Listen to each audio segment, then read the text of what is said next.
Tech a winner 63-61 over Notre Dame tonight. We got a pair of players joining us now in postgame. And Randy, if you could see this, I look like a cartoon character standing between these guys, A.D. Gay and James Banks. And boy, the big men certainly delivered today. James, 16 points, 10 rebounds. A.D., 13 and 8. James, I'll go to you in a moment. First, A.D., I got to ask you, I'm sure a lot of people want to know, how are you feeling? You're really battling out there. I'm feeling good. It's good to be out there. Get back, playing with the guys like James, everybody. I like the ambiance, so I'm glad to be back over there. It seems like you guys got a similar message from Coach Pastor about when you caught in the low post and how to attack. What was that? What set you guys up, James, for so much success down low tonight?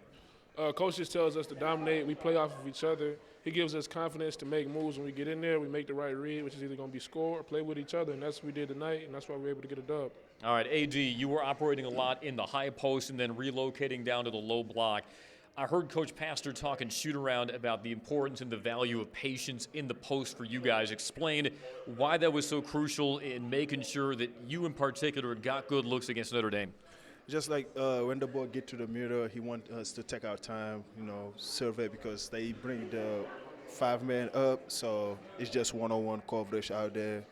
And if they guard me, I just kick it out. I would just keep it simple, like how he said. Yep. And your footwork can be so fluid in the post. Just explain to people how much time you put in to refine your game and your post moves dating back to last season. James says 0, by the way. That was out of earshot. We'll let A.D. have the floor for this. Like what he says natural, though. Sometimes I just – A.D. the dream. That's what the D stands for. There you go. He said the dream. Yeah, James says the D in A.D. stands for the dream. James, you had to go up against the ACC's leader in double-doubles, John Mooney. He's a guy that maybe physically doesn't look overwhelming, but what makes him such a difficult guy? And what did you guys do better in the second half? He didn't quite have the same numbers after halftime that he did in the first half. He is a tenacious guy. I mean, he's always going to the boards. He's big, he's strong, he's physical, and he's smart. Heck of a player, it's everything that they say about him is true. I mean, you got to give him his accolades. He's a great player. All right, we'll ask you guys the same question to close out. James, coming off Saturday's game when it was rough from almost start to finish versus Louisville, how satisfying was it to be inside that locker room following tonight's win? It was satisfying, but you know what I'm saying, that's over with now. We got to think about Saturday. I mean, we're in a place where we have to get wins in the ACC. I mean, we have to play well, and we're still fighting for our lives. I mean, it's good to get a win, and we're going to celebrate it, but then it's right back to grinding. And I know with you, you're going to celebrate with a little country music. A.D., having missed those last 2 games, how satisfying was it for you to go out there and make an impact and help your team to the win? I mean, sorry. You're at a loss for words. Yeah, I lost for words. Just James, what he said, I'm going with it. You will use James as your spokesman. Very well done. Guys, congratulations. Our players of the game, A.D. Gay and James Banks. We'll have them exit stage right. There we go, completely enveloping me from the camera. And now let's bring in the head coach, Josh Pastor. And before we get going, Coach, it was Pastner things tonight, so I think it's only appropriate that you don the headgear here for the post-game interview. Oh, look at you. You look great, by the way. Look even better when you're celebrating a win, don't you? Let me tell you this. This has been a hard 3 days because Saturday night, but then all day Sunday, all day Monday, and just waiting for the game because I just didn't like that first half versus Louisville. Of course, we didn't have our guys. I didn't know if we were going to have our guys today. And to be able to, find a way to get that win. My stomach was in knots for the last 72 hours. I didn't sleep. Literally, I've gotten about 3 hours of sleep. Last night, the night before, about 2 hours. The night before, after the Louisville, I barely even slept. I was just, the stress that I was putting on myself because I knew how important this game was. But guys really came through, and we found a way to get a win. We played old-school basketball. In what way? Punching it inside. We punched it inside. And A.D., Abdullah Gay, and James Banks combined for 28 and 13, those 2 guys. And so we really attacked inside. We did a much better job the second half in taking care of the ball because we only had 4 turnovers. We had 10 the first half, but only 4 the second half. And we really attacked it inside. And how about defensively, Andy? We held them to 32% from the field, 23% from 3. I mean, I said it last week, needs to be a blip on the radar. Defensively, we looked like we were one of the best defensive teams in the country based on tonight. I mean, Notre Dame's a good team. You know how I feel about Coach Bray. I love him. He's one of the great coaches in the entire country. I love their program. And every time we've played him, has it not just been back and forth? It's been incredible. Cutting down the turnovers in the second half, was it anything tactical, or was it just a matter of guys' pride and valuing the basketball the way they needed? Part of our offensive scheme, we shouldn't be turning the ball over. You know, we run a lot of cuts with it's like old school Princeton actions, cutting, moving, and it's designed not to turn it over, but we have a tendency to turn it over.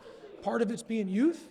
Part of it, like James had a couple just, he got sloppy. He's really good when he doesn't get sloppy. When he loses focus, he's just not as effective because he gets sloppy and he turns it over. Michael DeVoe was better today, had 5 assists, 1 turnover, and we're just better when we have our full complement of guys with Jose and Abdullah Gay in there. And I would also tell you, Jose's 2 free throws late in a pressure situation, that was big. Those are big. I thought Khalid Moore hit a big 3 for us, hit 1 at the end of the shot clock.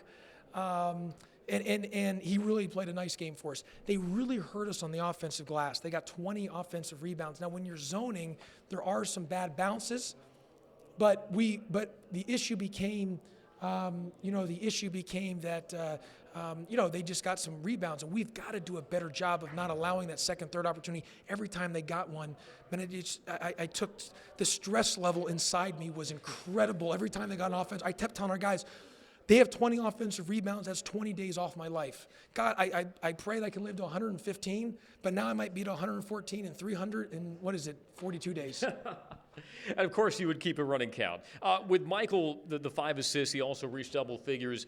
When he has Jose on the floor, how does that make Michael a better player? Yeah, no, it just makes him better. I mean, look, I felt on Saturday's game versus Louisville, Michael, the tension he was under, the stress, he needs Jose next to him. Just like I said, James Banks is better with AD next to him. But Michael DeVoe, he had a tough game on Saturday. He had no rebounds, didn't play well. And it was part of it, he just didn't have Jose. He's used to having a guy next to him. When he played AAU or high school, he always had a player next to him, another guard next to him. So that was new for him.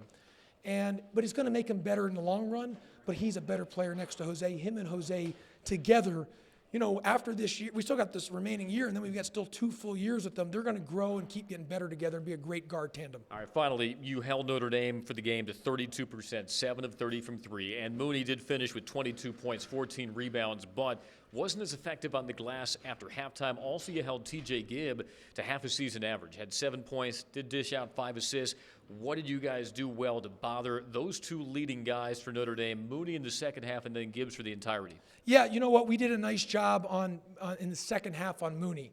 We made some adjustments. I won't say what they were, but we did make some adjustments. We limited him. And I really thought we did a nice job on T.J. Gibbs all night long, because that was a concern, because I know he's a good player, he's a good shooter, and we really guarded him well. Like you said, we only had 7 today.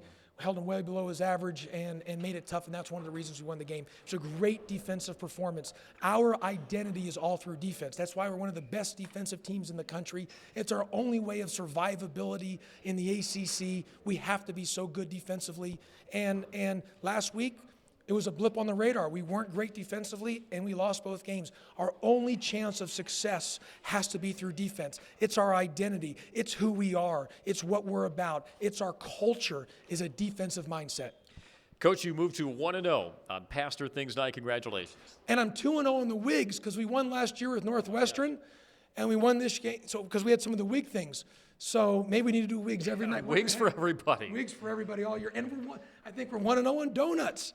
We may need to bring that back. What the heck, more close games like this, more offensive rebounds. We might have to switch those to gray wigs, but wigs nonetheless. Coach, congratulations. Thanks, Andy. We'll talk to you soon. Head coach Josh Passer will take a timeout on the Georgia Tech IMG Sports Network, presented by Wellstar.